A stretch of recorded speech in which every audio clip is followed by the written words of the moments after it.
à vous rapprocher, nous allons commencer.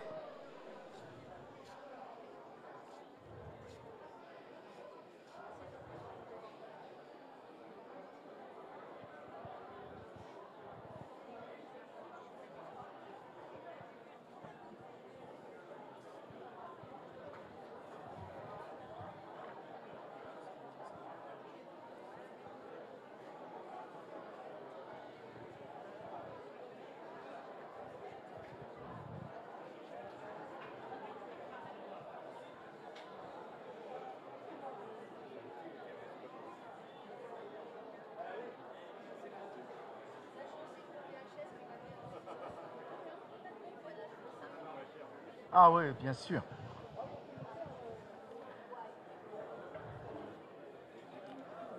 Monsieur le maire des Sables-d'Olonne, représenté par Madame Dominique Ordenot, Mesdames et Messieurs les élus, Monsieur le pasteur Joël Morès de l'église baptiste, chers confrères, prêtres dans le sacerdoce ministériel, bien chers amis, quel bonheur de pouvoir se retrouver ensemble. Le livre des Psaumes proclame « Ah, qu'il est bon, qu'il est agréable pour des frères d'être ensemble. C'est comme le parfum de l'huile précieuse versée sur la tête du grand prêtre Aaron et qui descend jusqu'à sa barbe, puis jusqu'au col de son vêtement. » C'était le psaume 131. Le roi David, dont la tradition dit qu'il est l'auteur de tous les psaumes, est certainement un grand sentimentaliste. Sa sensualité est d'ailleurs tristement connue dans la Bible. Dans le psaume cité, il ne parle pourtant pas que d'affect. Il compare ici la joie d'être ensemble, de vivre l'unité à une onction divine qui sent bon, qui raffermit et qui comble en abondance. On peut donc oser la comparaison. Être avec des frères et des sœurs, c'est donc être avec Dieu. Plus profondément, l'onction que nous avons reçue de la part de Dieu, le choix que le Seigneur a fait de chacun de nous et de notre communauté, nous le ratifions, nous le rendons visible et palpable quand nous sommes unis les uns aux autres, quand nous cherchons toujours plus à cultiver la fraternité et l'unité. En écho au psaume 133, la parole de Jésus dans l'évangile selon saint Matthieu répond: en effet, quand 2 ou 3 sont réunis en mon nom, je suis là au milieu d'eux. Matthieu 18. Je suis donc particulièrement heureux de me retrouver avec le pasteur Morès de l'église baptiste pour faire ses vœux. Notre rassemblement n'est pas une pure mondanité. Si sacrifier à cette tradition des vœux peut sembler être pour certains une formalité, les chrétiens que nous sommes, nous voulons vivre et habiter autrement la formalité. Nous voulons donner de la profondeur à la superficialité. Nous voulons être une âme et rassembler ce qui est desséché. Nous souhaitons donner une dynamique à ce qui passe, à ce qui est provisoire.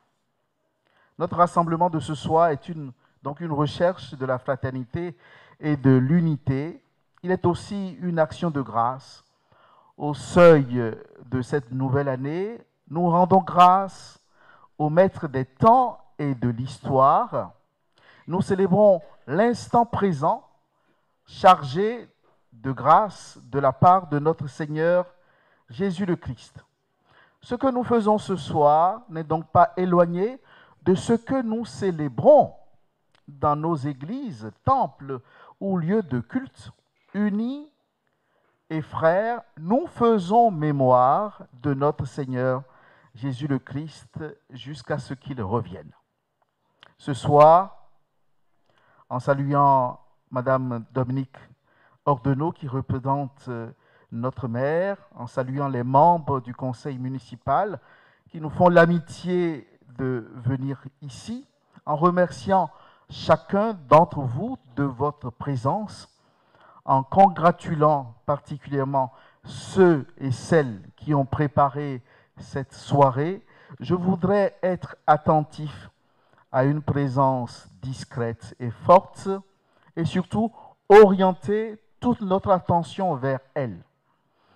Dans la diversité de nos origines, confessions et opinions, et quand je le dis, je le ressens vraiment, parce que en étant avec vous ce soir, j'ai passé un cap, parce que je rentre d'Afrique, et je vois la disparité et la différence. Donc, dans la diversité de ce que nous sommes, seule la foi en Jésus le Christ nous réunit comme un seul corps. Pour être unis, nous devons tenir au Christ qui fait notre unité et qui est la tête de la diversité des membres que nous constituons. Le Christ, Jésus, est donc notre force. Si sa présence est maximale dans la célébration eucharistique, il nous porte en même temps dans tout ce que nous entreprenons pour faire de nous des êtres renouvelés par son amour. Le Christ est notre force, le Christ fait l'unité de ce que nous sommes. Au seuil de la nouvelle année, nous sommes donc conduits, comme nous le faisons en chaque Eucharistie et célébration liturgique, à célébrer en lui, dans le foyer intarissable de son amour et de sa grâce, nous faisons une cure de jouvence. Sa force qui nous renouvelle est la même qui nous pousse à faire la culture de l'unité et de la fraternité. En cette année nouvelle, il se donne à nous pour que nous prenions soin de nous et de nos proches, les personnes âgées, isolées et souffrantes, dans nos hôpitaux et nos maisons de retraite. Il nous invite à cultiver la bienveillance, à donner sens à ce que nous faisons et nous vivons. Nous avons certes beaucoup de choses à faire, mais le Christ nous donne de tout réussir. L'année 2024 au Sable d'Olonne sera belle. Nous vivrons en cette année de grâce le Vendée Globe. C'est l'occasion ou jamais où nous avons à promouvoir notre foi comme une culture de vie, comme une culture intégrale de l'homme. Nous essaierons par toutes les manières possibles de participer à l'événement en lui donnant une saveur et une raison chrétienne joyeuse. C'est à travers notre capacité à rendre raison de l'espérance qui nous habite et à la faire partager en innovant que nous témoignerons du Christ toujours vivant. Je ne doute pas un seul instant de votre mobilisation à tenir notre rang dans la cité où nous sommes plantés et à pouvoir à chaque instant témoigner que le Christ est vivant et qu'il nous fait vivre. Unis à tous mes confrères prêtres des Sables d'Olonne et du Doyenné, je voudrais formuler à chacun de vous et à vos familles nos vœux sincères pour une bonne, et comme nous sommes chrétiens, une bonne et sainte année 2024. Que Jésus le Christ nous accompagne et qu'il nous donne sa paix. Amen. Comme à la messe.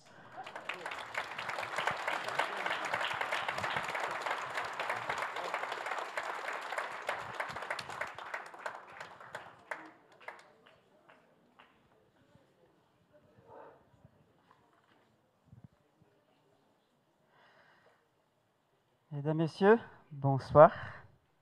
Comme Antoine avait dit, moi je m'appelle Joël Moret, je suis pasteur de l'église baptiste de Sables-d'Olonne. Déjà, merci Antoine et la communauté catholique de nous inviter à chaque année d'être là avec vous pour partager cette soirée des vœux au maire, alors qu'il n'est pas là aujourd'hui, mais représenté par Madame Dominique Ordonneau, qui est là quelque part. Je vous salue aussi également, on a déjà discuté ce soir. Alors, comme il vient de dire, à chaque année, comme d'habitude, on nous souhaite les uns les autres bonne année. C'est l'habitude. Dans n'importe quel pays ou culture, on a cette habitude de souhaiter nos vœux aux gens pour qu'ils aient quand même une année heureuse et bénie. Bonne année, c'est l'expression la plus entendue à chaque début d'année, n'est-ce pas? Alors, qui nous garantit-il qu'ils nous auront une bonne année cette fois? Qui peut nous garantir que nous allons vivre vraiment une bonne année, une année heureuse? C'est ça notre souhait. On veut, on a envie de vivre des bonnes choses, des belles choses en 2024, 2025, 2030, et ainsi de suite. Mais les pessimistes diront, oui, vu les circonstances, les prévisions, ça va être difficile, Joël. Ça, c'est les pessimistes. Les sceptiques diront, je ne suis pas sûr. Personne ne le sait. Mais ceux qui ont la foi, comme vous, j'imagine, vous allez dire, tout ira bien. Ayons la foi. Ben, c'est bien ça. C'est comme ça qu'on doit vivre, n'est-ce pas? Ceux qui ont la foi en Dieu, en Jésus, qui suivent le Seigneur des Seigneurs, le Roi des Rois, comme dit la Bible, il vit par la foi et non par la vue. Mais je pense que pour passer une bonne année, mes amis, chers amis, il ne suffit pas de penser positivement. Tout ira bien, Joël. Tout ira bien, Antoine. Il faut quand même être sûr de quelque chose. Moi, je pense, humblement, que nous sommes tous des acteurs ici dans cette vie, dans cette ville, dans ce pays. Pour avoir une bonne année, mes amis, il ne faut pas simplement avoir de la foi, il faut avoir de la foi, mais il faut quand même s'impliquer. Il faut apporter, comme on dit, sa pierre à l'édifice. Il faut faire notre part, ce qui me revient à moi. Alors oui, je pense que nous sommes tous les responsables pour que cette nouvelle année soit une bonne année. Nous sommes les acteurs. Et c'est pourquoi j'ose ce soir vous donner 4 conseils pour pouvoir passer une bonne année. Je me permets. Même si ici, je vois qu'il y a beaucoup de gens qui sont beaucoup plus expérimentés que moi, mais j'ai quand même des cheveux blancs, ça va. Mais je me permets de vous donner 4 conseils pour que nous puissions vivre une bonne année. Vous savez, nous avons tous été créés avec un but, dans un but. Comme par exemple, tout a été créé dans un but. Le feu a été créé pour brûler. La lumière a été créée pour éclairer. Le remède a été créé pour guérir, pour soigner. Vous et moi, c'est pareil, nous avons été créés dans un but. On n'est pas, comme on dit, le fruit du hasard. Alors Dieu, oui, nous a créés. Il nous a créés pour lui-même. Il nous a créés pour exprimer son image ici où nous sommes. Il nous a créés pour être utiles. On doit servir à quelque chose. Alors, mon premier conseil, si vous me permettez, placez votre vie en Dieu. Placez Dieu en premier dans votre vie. Qu'il ne soit pas le deuxième, le troisième, mais le premier dans votre vie. Parce que lorsque Dieu occupe cette place dans ma vie, la première, lorsque je reconnais que moi a été créé par lui, que je suis là pas par hasard, que je survis, je subsiste en lui, parce qu'il est là, lorsque Dieu occupe cette place dans ma conscience, dans notre conscience, chers amis, il sera plus facile de faire face à l'inattendu, des choses qui nous attendent qu'on ne connaisse pas encore. Supposons que les choses cette année ne se passent pas comme prévu. Comment réagiriez-vous normalement? Mais si Dieu est le premier dans notre vie, les épreuves et les déceptions qui peut-être seront là, ne seront pas un fardeau qui nous écraseront et qui peuvent aussi nous arrêter. Non. Si Dieu est la priorité dans ma vie, celle-ci, ma vie sera édifiée, comme dit la Bible, sur le roc et non sur le sable. Même si les torrents, les vents, ces deux chaînes sur ma vie, contre ma vie, elle ne s'effondrera pas. Parce que j'ai mis ma confiance en Dieu. Parce qu'il, lui, il est le premier dans ma vie. Parce que lui, il sait, il contrôle toutes choses. Alors, si Dieu n'est pas le premier dans ma vie, l'instabilité, la peur, l'anxiété seront mes compagnons de voyage. Si vous voulez vivre une bonne année, je pense que vous souhaitez, recherchez d'abord Dieu. Lui d'abord, après les autres choses. Reposez-vous en lui. Et en le faisant, la Bible nous garantit dans Psaume 23, la sagesse, la paix et le bonheur m'accompagneront tous les jours de ma vie. Si lui, il est le premier. Deuxième conseil, prenez soin de vous. Je pense que vous faites bien. Lorsque vous regardez dans le miroir, que voyez-vous? Est-ce que vous êtes content de ce que vous voyez? Il faut. Pourquoi? Parce que Dieu vous a créé comme ça. Vous êtes ce que vous êtes parce que Dieu a voulu, même si on rate des choses. Dans tous les cas, remerciez Dieu pour ce que vous êtes. Remerciez Dieu pour votre vie, parce que c'est un cadeau, c'est précieux, ce cadeau-là. Prenez soin de votre corps, bien sûr, mais prenez aussi soin de votre âme, votre cœur. Alors lorsque vous prenez soin de vous, Dieu, le Créateur, celui qui vous a créé, est honoré. Lui qui est la source de toute chose, la source de toute vie. Mais surtout, mes amis, chers amis, prenez soin de vos yeux. Oui, de vos yeux. Parce que Jésus avait dit dans Matthieu 6, l'œil est la lampe du corps. L'œil est la fenêtre de l'âme, comme on dit. Si ton œil, il nous dit, est en bon état, tout ton corps sera éclairé. Mais si ton œil est en mauvais état, qu'est-ce qu'il nous dit? Tout ton corps sera dans les ténèbres. Jésus parle ici des yeux de l'esprit, il parle du cœur. Lorsque nous voyons clairement, mes amis, malgré le monde qu'on a aujourd'hui, mais si nous voyons clairement, ce monde-là, il est plein de lumière, de beauté, de couleurs. Il y a des bonnes choses, il y a encore des bonnes choses. Mais si nos yeux sont malades, si nos cœurs sont malades, le monde devient flou, confus et même sombre comme la nuit. Une mauvaise vision avec des priorités erronées influence toute la direction de notre vie. Et nous finissons par mener une vie amère et fade. Il est vrai que nous manquons de bonnes nouvelles. Quand on allume la télé, il n'y a que de mauvaises nouvelles. Nous manquons de bonnes nouvelles.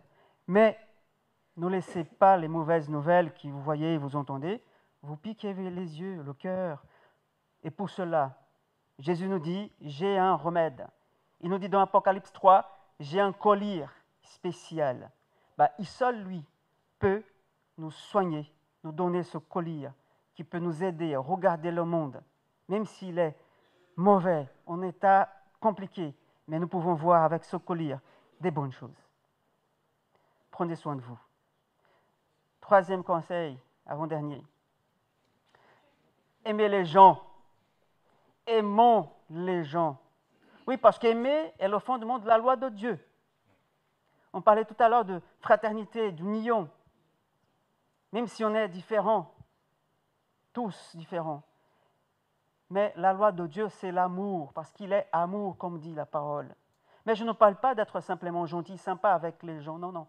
Je parle d'aimer les uns les autres comme Jésus nous a aimés. Comment Jésus nous a aimés? Jean 15 nous dit ça. On parle d'un amour surnaturel, en fait. Car c'est un amour motivé non par le fait que les gens sont faciles à aimer, parce que cette personne-là, elle est sympa, je l'aime, mais par notre propre sens du bien, il faut le faire. Non, je parle d'un moyen qui peut nous aider à aimer vraiment. C'est le pardon. Le pardon qu'on a reçu sous la croix en Jésus. Alors, comment peut-on aimer les gens avec cet amour surnaturel? D'abord, comme nous dit Jésus, en ayant conscience de la gravité de qui nous sommes, c'est-à-dire du péché.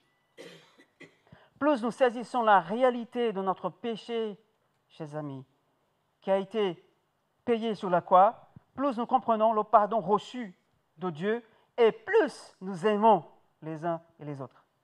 Et cet amour n'a donc pas l'origine, la force humaine, non.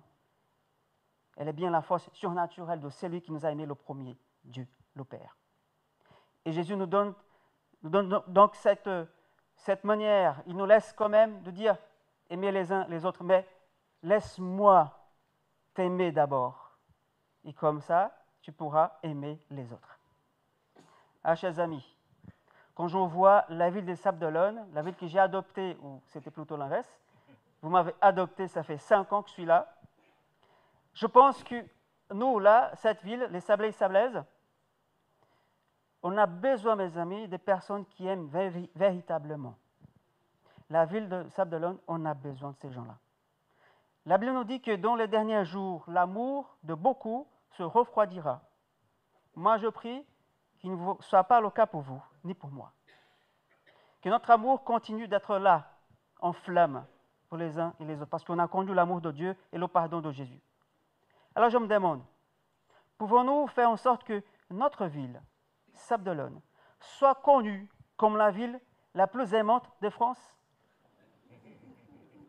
Où les gens aimeraient bien vivre parce que, voilà, les gens sont aimantes, qu'ils aiment ce qui arrive, même les étrangers. Où, le lieu, les gens se sentent aimés, se sentent appréciés, valorisés. Où on peut trouver de la tolérance, de la justice et moins d'indifférence. C'est une ville de rêve. Est-ce que c'est possible? Ben oui, c'est possible. Ça dépend de qui? Ça dépend de vous et de moi. Que vous soyez, mes amis, mon ami, chers amis, cette personne qui arrose cette ville avec cet amour qui vient d'en haut, de Dieu. Pour finir, 4e dernier conseil, soyons utiles. Dieu vous a créé pour être utile. Il m'a créé pour être utile. Jésus nous a enseigné qu'il y a plus de bonheur à donner qu'à recevoir, n'est-ce pas? Allez simplement donc servir et bénir les gens. Il y a des gens qui attendent que vous arriviez vers elle, cette personne. Partagez avec les autres ce que vous faites, vos compétences. Partagez votre joie avec les gens. Soyons utiles. Si vous travaillez, je pense qu'ici, il y a pas mal de gens qui travaillent, comme nous, hein, Antoine? Mais si vous travaillez, n'importe ce que vous faites, quel travail, exercez cette activité-là, soit professionnelle ou non, comme une fonction sacrée, comme un sacerdoce. Être pasteur et prêtre, c'est un sacerdoce, n'est-ce pas? Mais en fait, être dentiste, c'est aussi un sacerdoce. Être agent de ménage, un infirmier, c'est aussi un sacerdoce. Être un policier, professeur, est aussi un sacerdoce. Être le maire, un élu, c'est aussi un sacerdoce. Tout ce qu'on fait, tout ce que vous faites au service des autres est un sacerdoce. Dieu a instauré comme ça. Alors pour que la ville de Sables d'Olonne soit, on va dire, en bonne santé, elle a besoin de personnes qui donnent, qui servent, et non de personnes qui sont là uniquement pour consommer et être servis. Ne soyons pas donc ces personnes qui attendent toujours des autres qu'ils fassent quelque chose pour nous. Non, plutôt soyons ces personnes qui portent toujours dans le cœur cette phrase qu'on voit dans le dos des gens, que puis-je faire pour vous? Est-ce que je peux vous aider? Alors, Madame Dominique Odono, je vous parle parce que le maire n'est pas là, Yannick Moreau. Comment pouvons-nous vous servir? Comment notre communauté peut servir la ville? Comment notre communauté, comment moi, Joël, peut vous servir? C'est ça qu'on doit avoir à cœur. Servir les gens. Soyons utiles, mes amis. Soyons utiles pour la ville. Je sais qu'ici, il y a pas mal de gens qui sont utiles. Mais continuons dans cette démarche-là. Parce que Jésus nous a dit, je ne suis pas venu pour être servi, mais pour servir. Alors, suivons son exemple. C'est simple. Alors, pour conclure, nous, l'Église baptiste de Sable-d'Olonne, nous ne voulons pas simplement vous souhaiter une bonne, heureuse et bénie et sainte année, mais nous voulons être des acteurs pour mener cette année, qu'elle soit vraiment une bonne année pour vous et pour vos familles. Alors, pour que nous ayons une bonne année, soyons utiles, aimons les gens, prenons soin de nous, cherchons Dieu d'abord. Et là, je pense qu'on aura vraiment une année heureuse et bénie pour la gloire de Dieu. Alors, nous vous souhaitons quand même une bonne année à vous tous. Que Dieu vous bénisse. Amen.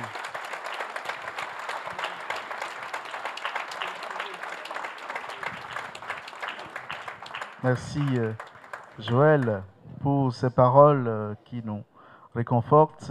Merci à tous ceux qui sont venus ici nous honorer de leur présence. Merci à tous ceux qui ont préparé ce rassemblement. Nous allons maintenant pouvoir partager ce que vous avez apporté. Dans ce que nous allons partager, faites attention, il y a quelques ananas qui viennent du Bénin, ils sont très frais. Donc, il n'y en a pas beaucoup, mais voilà, ils viennent du Bénin, c'est pour montrer que voilà, c'est ce que chacun a apporté que nous allons partager ce soir. Voilà.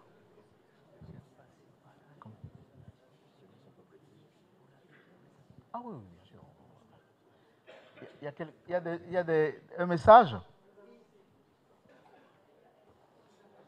Comment? Ah oui. Alors, je sais ce qu'ils vont dire, mais j'annonce, il y a un calendrier qui a été fait par Paroisse Sable Événement. Je laisse... Merci Antoine. Bonsoir tout le monde. Alors je me souviens, je ne sais pas si le Père Léon-Édouard est arrivé, mais je me souviens d'un sermon où il nous disait il faut créer l'événement. Alors ce soir, eh bien, à son appel, on va créer un événement. Ce n'est pas une chorale qui vient vous présenter ses vœux, c'est un groupe de paroissiens. Tout simplement, vous montez. Un groupe de paroissiens, et nous avons bien écouté ce qui vient de nous être dit par le pasteur des Baptistes, par le Père Antoine. Nous avons des différences, nous vivons dans des groupes différents, mais nous avons tous des richesses, et ces richesses, nous les vivons tous ensemble. Donc ça, c'est le premier vœu, c'est le vœu qu'a fait le Père Antoine. Le Père Baptiste a été quatre propositions de mettre Dieu en premier, de prendre soin de nous, d'aimer les autres et d'être utile. C'est bien ça. Alors voilà, eh bien nous ce soir, nous voudrions être utiles et on voulait vous présenter ce calendrier qui a été fait en fin d'année dernière. Vous l'avez vu sans doute dans toutes les églises. Ce calendrier en soi, c'est pas pour le calendrier qu'il est intéressant. Il relate un petit peu l'histoire de nos églises et il y a dedans une phrase biblique. Parce qu'en fait, sans la prière et sans l'aide de l'Esprit Saint, on est convaincus, nous aussi, qu'on ne peut rien faire. Alors ce calendrier, il a été pour rendre l'église des Sables-d'Olonne, notre paroisse, visible. Je crois que voilà une action qu'on peut faire dans la ville, rendre notre église dans la ville présente. Voilà le but du calendrier. Alors on vous propose quelque chose ce soir. Nous tous ici, là, ils sont très discrets, mais ils font partie de la même équipe. On vous propose quelque chose, il nous reste des calendriers. Si chacun d'entre nous en prend 1, 2, 3 et qu'il les distribue à des voisins, à des amis, à des frères et sœurs, pour rendre notre paroisse visible, alors on aura rempli un premier contrat fait par le Père Baptiste, nous serons utiles.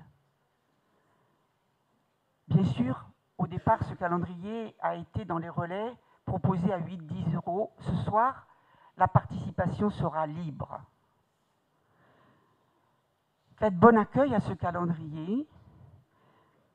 Prenez-le, distribuez-le, et je crois qu'on aura rempli au moins comme le petit colibri, on aura apporté notre pierre à l'édifice, car tout ce que l'argent que nous pourrons récolter ira à la paroisse pour entretenir nos églises. Merci de votre écoute et bonne année. Nous allons achever cette prise d'intervention par un autre Père ensemble, hein, et pour confier notre ville, nos familles à la miséricorde de notre Seigneur en ce début d'année. Notre Père qui es aux cieux, que ton nom soit sanctifié, que ton règne vienne, que ta volonté soit faite sur la terre comme au ciel. Donne-nous aujourd'hui notre pain de ce jour. Pardonne-nous nos offenses, comme nous pardonnons aussi à ceux qui nous ont offensés. Et ne nous laisse pas entrer en tentation, mais délivre-nous du mal. Car c'est à toi qu'appartiennent le règne, la puissance et la gloire, pour les siècles des siècles. Amen. Bonne soirée et très bonne et sainte année à vous tous. Merci.